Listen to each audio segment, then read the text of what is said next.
Olá, Douglas. Meu nome é Maria, sou de São Caetano. Douglas, como você perdoa essas pessoas que te fizeram mal? E como ter forças para ressignificar as coisas? Tá. Boa pergunta também. Vamos lá.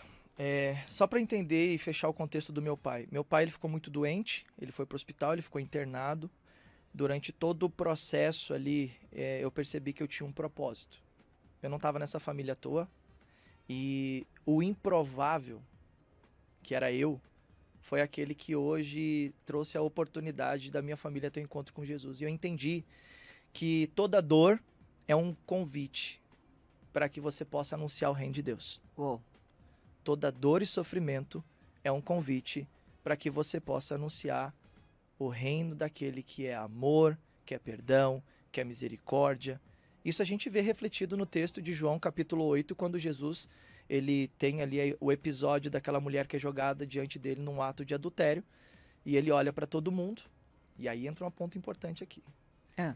Ele olha para todo mundo, respira e diz: vocês querem apedrejar ela, mas a pergunta é: quem aqui não tem pecado? Atire a primeira pedra. Ou seja, o que a gente precisa entender é que todos nós cometemos erros. Uhum. E que ninguém é mal porque quer ser mal. As pessoas, elas são más porque elas foram programadas assim. Elas foram preparadas para agir assim. E, na verdade, o que acontece com essas pessoas é que apenas elas têm uma programação ruim. Elas não são ruins, nós não somos ruins. O pecado de Adão e Eva, lá no texto de Gênesis, não nos configura como alguém ruins. Porque através de Deus, nós fomos formados.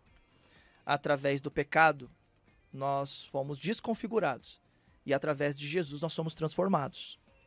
Então, nesse momento, nós estamos todos em um processo de transformação. A gente não vai deixar de ficar chateado com as pessoas, como eu não deixei de ficar chateado com meu pai. Mas durante todo o tempo de doença dele, eu entendia que eu precisava pregar para ele, eu precisava anunciar o reino de Deus para ele. E é isso que faz com que a gente anuncie sobre quem nós somos.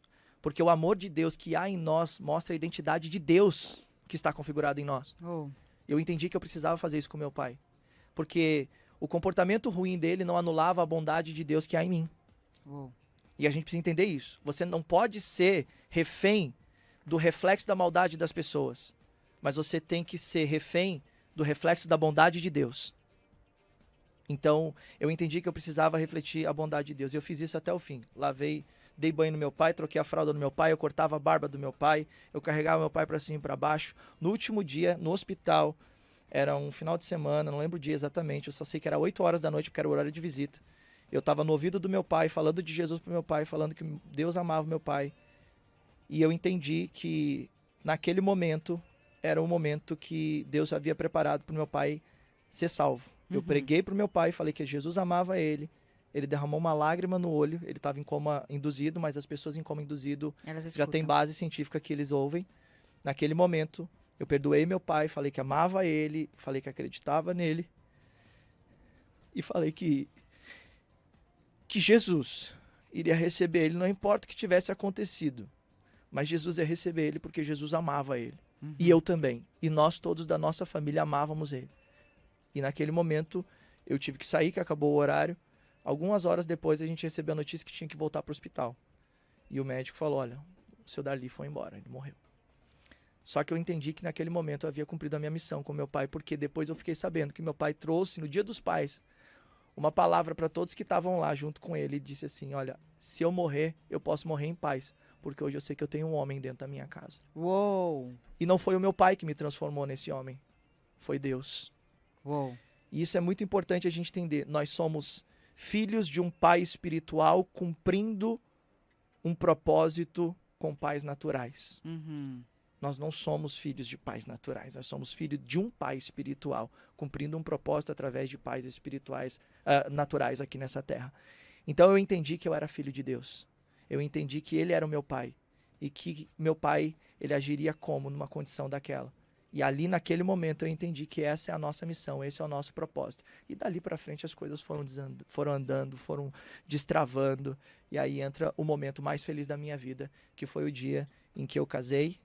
E eu vi todas aquelas pessoas da minha família celebrando aquele momento comigo.